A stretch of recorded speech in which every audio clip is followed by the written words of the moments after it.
Kita masuk ke dalam white room di mana kita akan ngeluarin foto seperti biasanya. Anda yang di rumah juga boleh menerka-nerka. Ini istilahnya begini bahwa kita berimajinasi aja dengan foto yang ada. As simple as that. Oke, kita lihat gambar yang pertama. Nah, intinya begini.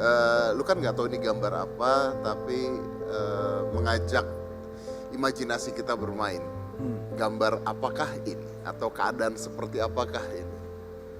Silakan, Dra.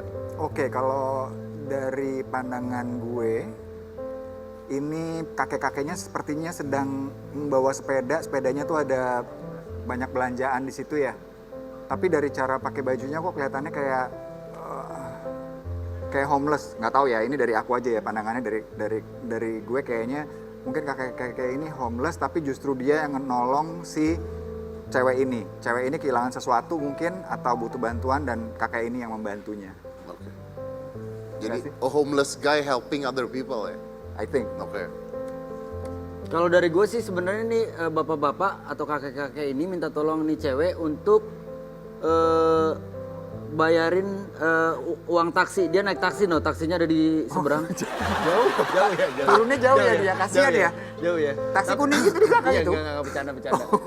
Gue agak setuju sama Indra sih, karena gue ngeliat sepedanya Iya. kayak barangnya maaf gitu. Kayak kresekan gitu ya? Kalau di luar negeri kan, di Amerika. Benar, kayak homeless lah ya. Ini gue ceritain aja. Namanya adalah Billy Ray Harris. Jadi ini menarik. Yes, you're right, dia adalah homeless pengemis dan dia menemukan cincin $4.000. Jadi ini cincin tunangan. Cincin tunangan. Jadi cewek itu tuh ketika ngasih duit ke gelas plastiknya itu cincin tunangannya jatuh dan sama si Billy ini nggak dijual, dia tungguin sampai cewek itu balik lagi. Dan setelah berapa lama cewek ini balik lagi nanya dan dibalikinlah cincin ini. Wow. Nah, ini diabadikan sama dia, sama ceweknya, diabadikan sama tunangannya juga, dan akhirnya mereka mengadakan donasi lah ceritanya. Jadi kayak membuka sebuah donasi untuk pria yang ada di jalanan ini ya, pengemis, di situ sebutnya pengemis, sampai terkumpul 1,4 miliar rupiah sekitar segitu untuk membantu hidupnya dia. Tapi gambar ini gini, kenapa gue tadi milih gambar ini, itu nunjukin bahwa ternyata walaupun dia homeless, tapi dia tidak punya niat untuk ngejual itu. Kenapa ya? Bukankah kita kalau kita ditaruh ke keadaan seperti itu ketika kita, ini homeless loh, pengemis loh, butuh duit, ketika kita dapat seperti itu kita jual harusnya. Itu yang nunjukin sifat asli seseorang sih. Asli. Ya. Karena itu nggak ada hubungannya sama homeless atau bukan homeless ya. Iya. Tapi lebih ke karakter kalau menurut gue ya. Maksudnya sifat asli orang ini sebenarnya sebaik itu. Iya. Cuma kondisinya tidak seberuntung yang lain. Makanya dia jadi homeless. Tuh karakter itu udah karakter seseorang tuh kadang-kadang udah susah dirubah. Mau apapun kondisinya ketika karakter udah terbuild dengan baik, Mas Ded, dia akan bawa sampai kapanpun. Sampai kapanpun. Dan Iya. kalian berdua ini ya, Anda berdua sebagai orang tua gitu, punya anak. Saya yakin banget deh, anak-anak Aska gitu. Kayak punya karakternya sendiri tuh karena lo yang ngajarin gitu loh, Ded. Lo nunjukin, lo kasih contoh dan lain-lain. Bicara tentang karakter, ngebawa kita ke foto kedua.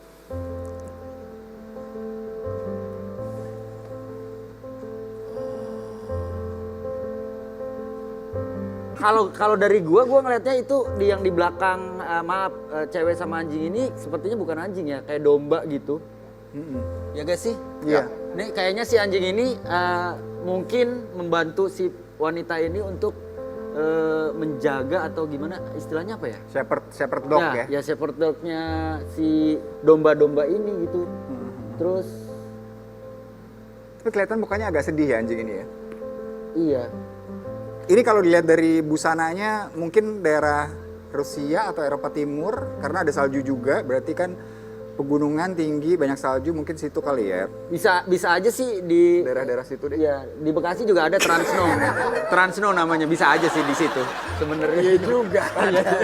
Tapi indoor. Nggak mungkin ya? Ya Nggak mungkin ya, indoor. Itu indoor. Langsung aja kita buka aja, ada videonya no? Nah oke, jadi ini adalah cerita tentang gadis yang berusia 11 tahun asal Turki bernama Hamdu Senda Bilgin bersama seekor anjingnya menyelamatkan induk domba yang melahirkan di salju. Jadi induk kambing sama anaknya baru melahirkan, dia lagi menggembala kambing-kambingnya. Jadi dia harus nyari salah satu kambingnya dan dia harus nembus salju tersebut dan kambingnya ditaruh di tasnya dia. Wow. Dan dia senang banget ketika ngelakuin ini. Dan dia bahagia banget ketika ngelakuin ini. Pertanyaannya adalah apakah kita yang di kota-kota besar seperti ini bisa menemukan kebahagiaan-kebahagiaan seperti itu ya? Tapi intinya kan kebahagiaan tuh harusnya sih ada di diri kita sendiri. Orang tuh selama ini selalu bilang, lo cari dong kebahagiaan. Bahagia gak usah dicari kemana-mana, ada di sini kok. Terus yang kedua juga kayaknya yang bikin gak bahagia tuh kadang-kadang karena kita nggak bisa menerima diri kita sendiri gitu. Oke, Dra, what is your worst nightmare? Ketakutan bukan nightmare terbesar gue. Nightmare terbesarnya adalah dilupakan. Sebenarnya. Dilupakan? Maksudnya adalah bahwa Bapak tuh almarhum meninggal 8-9 tahun yang lalu. Ketakutan terbesar aku tuh adalah gimana kalau suatu ketika tiba-tiba gue lupa ya tentang semua, tentang bokap, tentang memori-memori kecil. Gue digendong pas ketiduran depan TV, dibalikin ke kamar. Gue diajarin tentang ekonomi waktu itu sama bapak. Hal-hal kayak gitu tuh kekhawatiran terbesar gue. Impian buruknya adalah bahwa gimana kalau gue tiba-tiba lupa semua gitu loh, Dad. Oke, boleh kasih lihat gambar ketiganya? Ini ada seorang pria, dan ini ada seorang pria megang boneka teddy bear. Terus viral. Jadi di teddy bear tersebut ada rekaman detak jantung anaknya. Jadi ketika anaknya meninggal, jantungnya itu diberikan pada orang lain. Kan bisa begitu ya, diberikan pada orang lain. Jadi didonorkan pada orang lain. Dan keluarga yang menerima donor ini merekam detak jantung anak tersebut. Ditaruh di sebuah teddy bear, dikembalikan ke ayahnya supaya ayahnya tetap bisa mendengarkan detak jantung anaknya. Gua ketika ngeliat itu, there's a lot of pictures in my mind.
Jadi itu sih, Dad. Ya, itu salah satu ketakutan terbesar gue. Wen, lo tau nggak? Salah satu hope gue ya, tapi ini kayaknya kita sama lah, satu hope gue. Kalau ditanya apa yang kita mau gitu ya, apa yang gue mau ya, one day you have a kids ya, apa yang gue mau adalah gue mau bahwa ini semua keinginan orang tua meninggal lebih dulu.